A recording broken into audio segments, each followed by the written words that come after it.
Thank you. Is that shirt for me?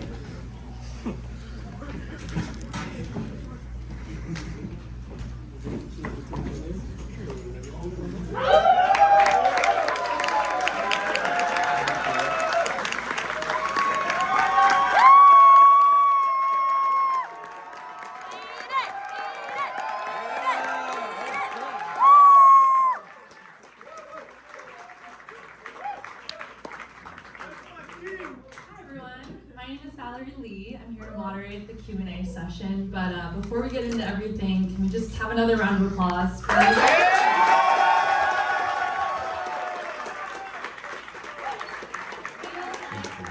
We all got to go on a group car ride together to listen to your album, which as Los Angelinos, we can all agree that that's one of the best ways to listen to a new album, so thank you for that.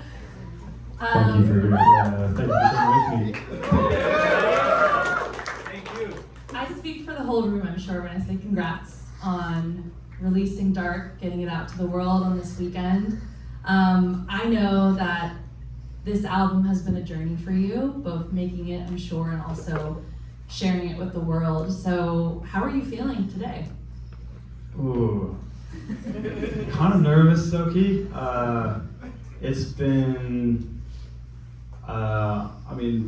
3 days since, 4 days since the album came out, and this is kind of the first time I'm seeing it, feeling other people's reactions to it. Usually that's tour, and then that has its own kind of bucket of nerves, but yeah, it was weird sneaking back in at the back of the theater and then watching the visual, and I guess you guys were cheering at certain moments, and then, I don't know, it's a big question mark, so I feel kind of weird. It's always so fun to do, and I don't know, once the album's out, it's not really yours anymore, so that's always a weird feeling as well. So it's I don't know, I'm just very thankful for all of you coming out, and grateful to be able to do anything that is like this at all. So grateful as well. Yeah. Definitely. I was sitting next to someone who was singing along, so I'm sure the whole room was really excited to experience it together. You sounded great. You sounded amazing. I love hearing that you mentioned the part about, making the music is one thing and then sharing it with the world kind of turns into a whole different thing. I always like asking an artist, what an album's meaning means to them. I know you posted something and wrote a little something on Instagram kind of talking about that. I remember reading kind of a manifesto of love and hearing a little bit about your own experience of the low lows and feeling reborn again. Can you talk a little bit about that experience and how you kind of feel seeing the music out here now? I guess on top of what I said before, the main feeling I have is just relief, to be honest. It's been like you said, it's been a really long journey. Where the music, I guess, came from is so broad for me. There's a lot of changes that happened, over my life when I was making the music. So certain songs are referencing things that are so separate from other parts of the album, but the whole thing, the word dark, even as an album title, I'd had since maybe 2021. And it's just a word that was kind of banded around. I'm sure a lot of you can relate. My friends were just in response to, I don't know, a meme or someone's joke or some news or whatever. It's just, oh, it's dark. And it became this funny thing and changed, I don't know, through so much use of it in different ways. It's almost it's more than a coping mechanism. It's kind of almost like a letting go of, if some crazy shit happens to you and your response is just, oh, that's dark, and you move on. That's actually a very mature way to deal with the world. You can't change everything. You can't control what happens to you. So that's kind of where the album came from. I guess it's a meme group I was in with my friends. We were just and yeah, just how that kind of is reflected in my life, this music is literally just my life. So yeah, grateful to be able to do this and share it with everyone. All things lead back to memes in the end. It's true. It's true. Hearing you say that you had the album name since 2021 makes me curious to know, when did this body of work start for you? When did the music start for you? I made the final track, Quantum, I think was the first thing I made. That was towards the end of 2022. And I think, it's funny, I think I made Quantum and Still. So the opener and the closer were the first two things I made for this project. And I think that both of those were the end of 2022. Do you go into it knowing that it's the album, hearing that you had the opener and the closer is an interesting Kind of. beginning? Yeah, I feel like I'm making things like knowing, okay, I have this word that's stuck in my head and it's and kind of encapsulates like a moment of life or like some kind of movement in my life that I feel like is really right, and I know generally how I want the music to feel then. But I could have, like, I definitely made something before I made Quantum with the idea of, oh yeah, I should be working on this. This is like a fun idea that makes me feel good, and like they didn't make it. So, you know, I think everything, it's a weird balance. I try and make things just to make things and not think of like a bigger picture, because sometimes that can add too much pressure.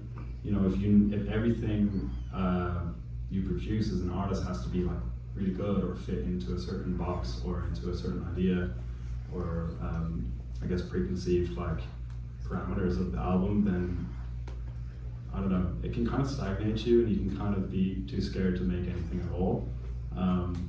So I definitely tried to make stuff that is just to make the song. Like I just made Quantum because I had an idea and I wanted to make the song, and it wasn't like, okay, I'm gonna start with the last track of the album and it's gotta hit this note, hit this note, hit this note, and do these things.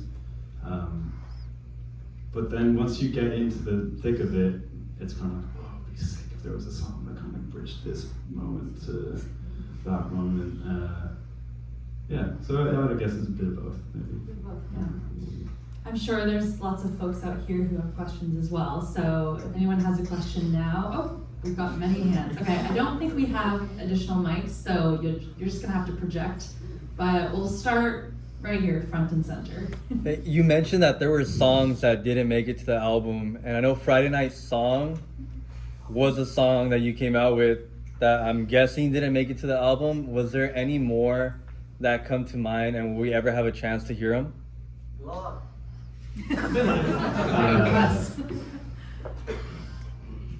I don't know. I guess we'll see. There were a few probably songs. I mean, Friday Night Song was on the album, and then it subsequently, like I guess I restructured a few things in the album, and this is the version that I felt was the strongest. I don't know if there will be an opportunity to kind of get the things that didn't make the cut into the world. I mean, in some sense, they didn't make the cut, so like, why would I want that? Like, you know, like I didn't feel like they fit or were good enough, so why would I release them? But in another sense, like it's kind of nice to show a bit more of the like expanded, like what you're saying. I guess the ideas that didn't quite make it can still be like worthwhile in a certain sense. So I don't know, no plans at the moment, but maybe. Thank you. You never know.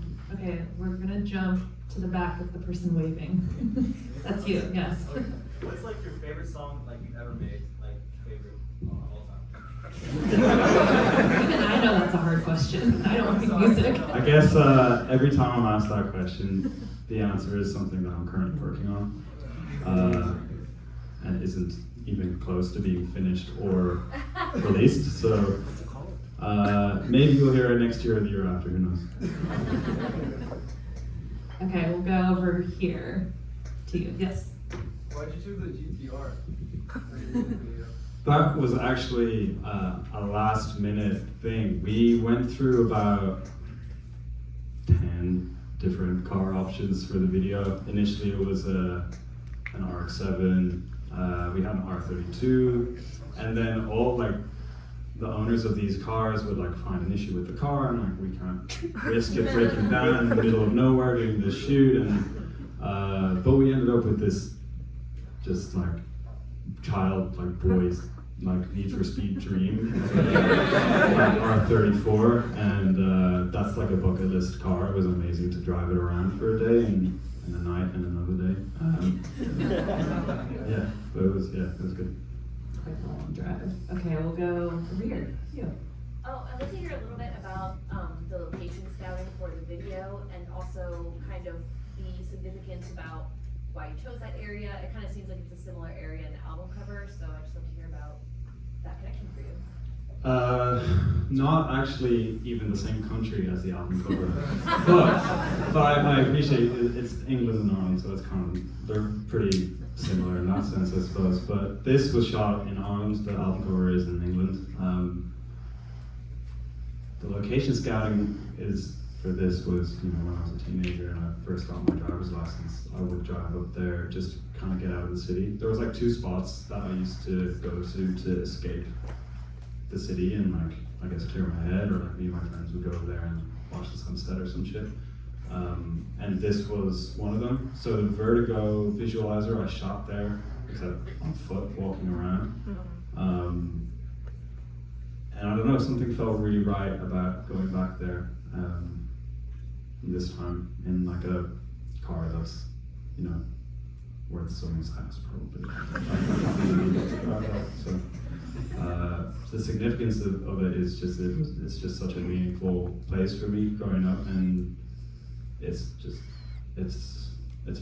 so special. Like I don't know if I've ever been somewhere that like looks or feels like that. So I thought it was California, so that's no cool. way. Yeah. But we were driving on the left. Until that,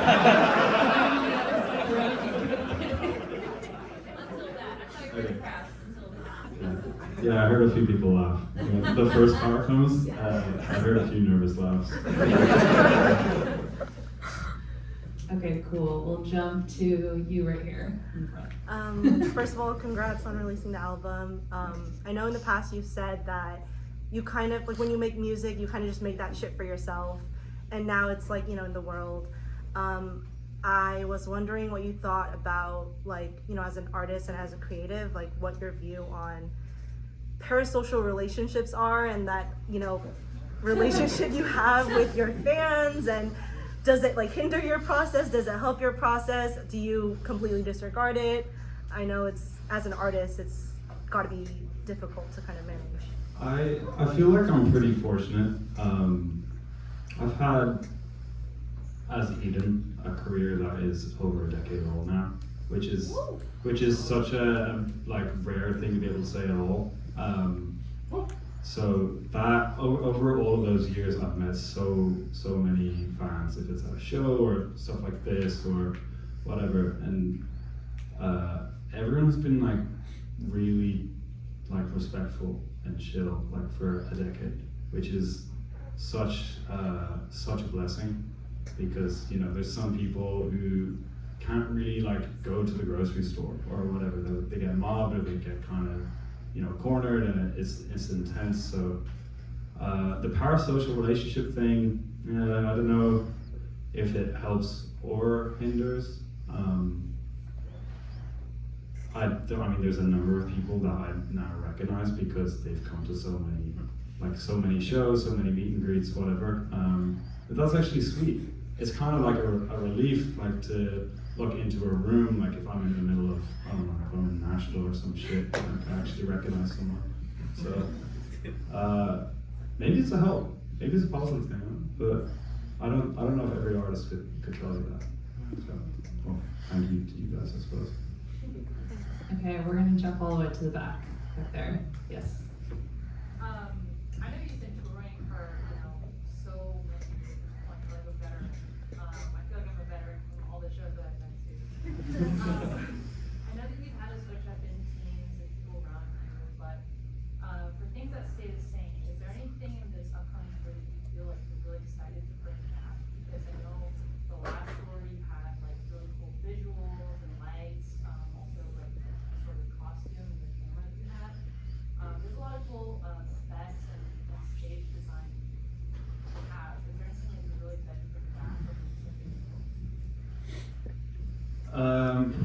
That's an interesting question because I feel like the way the shows have been, you know, since 2016 till now, have all kind of, I guess, like followed on from each other. So 2016 we did a particular type of production and show, and then 2018 through Vertigo was like brought to another place, and then I feel like each time has been like kind of another step down the road.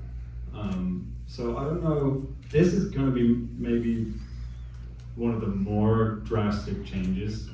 It's a tour, it's like a show idea I've had for maybe 2 years. And I'm so excited to kind of see it come to life.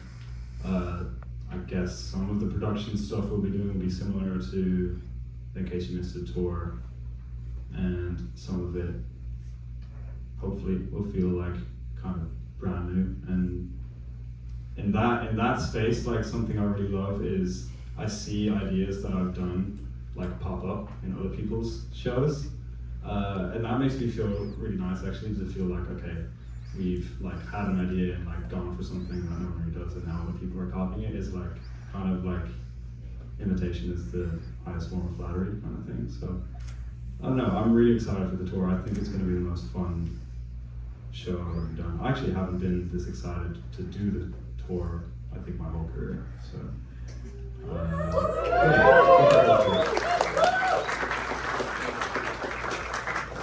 Okay, we're gonna jump over here in the front. Growing up and listening to all your stuff from the NCS EDM days, and also growing up with JDM backtracking, and as somebody that's owned imports, how were you a fan growing up, or if you just became a fan of JDM cars? I think, you know, it's probably video games. It's like Need for Speed, it's the Fast and Furious, like Yeah. Tokyo Drift movie, or Too Fast, Too Furious, or whatever. Gran Turismo on PlayStation 1, like, I don't know. I don't really know where it clicked, but it's just always something I really loved. And then when I got my license, and I mean, I learned to drive in my mom's, like, what do you call it here? A wagon, you know, when the car's like, Yeah, and I just like loved it. Like, I love driving. Probably more than I like the cars themselves. Like, you can put me in like a piece of shit, and I'll still really love driving. Yeah, and it's just, it's so, I don't know, there's something about it that just is so freeing. So yeah, I don't know, probably video games. Same. Okay, we're gonna go over here. So for the album cover, what made you go like, burning car? That's the album cover. That, I don't know, some album covers are like just images that I take. That one wasn't actually taken by me, but I stole. And yeah, like the Vertigo album cover I took to waste film on my way to drop off the film, like to fit the film to get developed. And I had like maybe 5 shots left, so I just started taking pictures of like random shit on my walk to, I was still living in New York, on my walk to the like camera store or whatever. And one of those random photos, like when I got the film back, I was like, whoa, and it just strikes you. And this album art, me and my partner of Between Friends Frame, we were taking a road trip, and we passed a burning car on the side of a road, and she took a picture at the window as we went by, and I don't know, something about it was just like, it just was like jumping out with the phone at me, so yeah, just, I don't know, it's like, just felt really right. It wasn't thought about at all. Thank you. Okay, we're gonna go directly in the middle there. Yes. Okay. First of all, it's so cool to see you. And what made you? Such a genuine reaction. I love that. What made you think of like a car ride, like a road trip for to visualize the wall songs. Also, can you make a CD of the album? I want to own it. I'm not sure what made me think of it. There was some, so the original idea, I guess not the original, the idea was to drive on the same stretch of road over and over and over and over and over again, but just throughout the day, so the light would change, but the road would always stay the same, in the same sense of that, is it Sisyphus or whatever, the Greek myth of the guy who rolls the boulder up the hill for eternity, and then it rolls back down and just has to do it again. So that was kind of the idea. It's like this beautiful place. The moral of that Greek story is that he has to, at some point, become happy with rolling this fucking boulder up the hill, because there will never be anything else that he gets to do. So at some point, he has to eventually come to terms with that and just enjoy it and enjoy the process. One can say that is dark, by the way.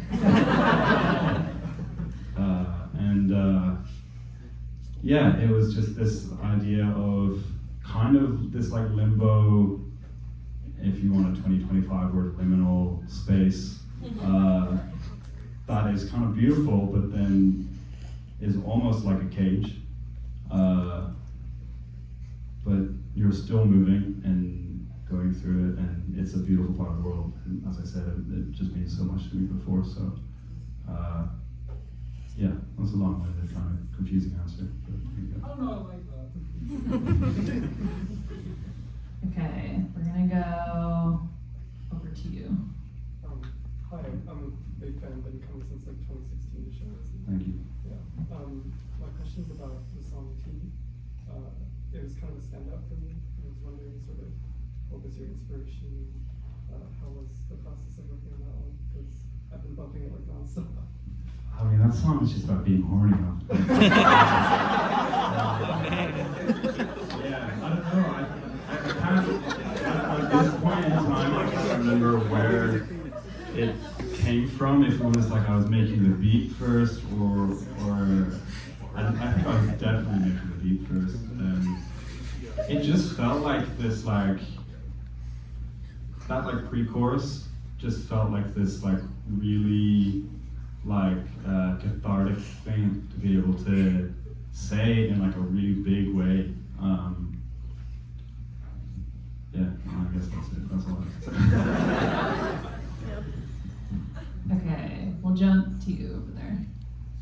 Yes. I'm a director.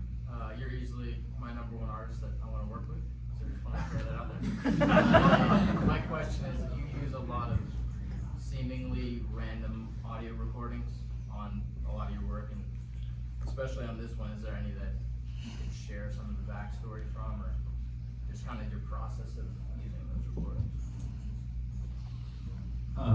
That is also kind of, everyone kind of has its own backstory and why it's included and where it's included. Some of them are incredibly personal and are like, you know, when you're trying to film something and you might catch someone say something in the background, like some of the recordings on this album are that, and some of them are voice notes that I've sent to people or people have sent to me, or random shit from the internet as well. Was there one in particular you were curious about? The barbecue one. The barbecue. Oh yeah, that was a friend of mine who I hadn't seen in a long time. You know, when you randomly get someone just like a year since you've seen them pop up, you're like, hey, what's going on? And like, they just sent like, oh, it's like, yeah, I'm good, how are you? And they just sent this voice note about their birthday, and I thought it was so sweet. And then just the like, I laughed to like cry part of it it's just, for that song, like I was making the song and I was like, wait, I swear someone like sent me this thing that like, and I like went through WhatsApp and I like finally found it, and it just felt so right. It's such a like weirdly, like that sentence is so important for that whole song, but the whole project as well. We do a time check. Are we good on time? Maybe a couple more questions? Good. Okay, cool. We'll go to white shirt over here on this side. Yeah. Hi, John. Congrats on the new album. It's absolutely beautiful. I guess my question for you is, you first teased the album with a billboard in at Dow Records in Shibuya, and I just wanted to know why you chose that location to promote it.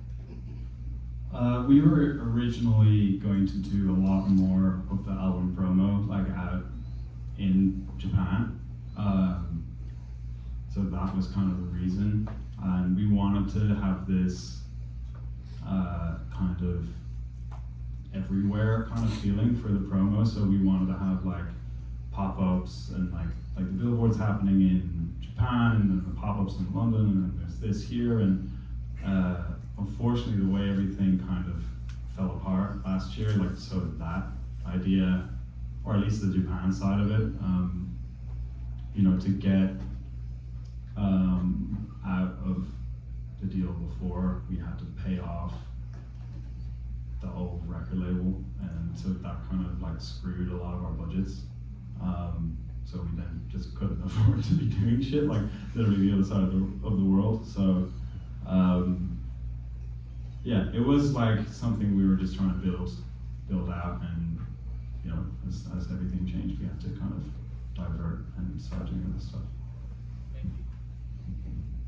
Okay, we're gonna go to you in the middle.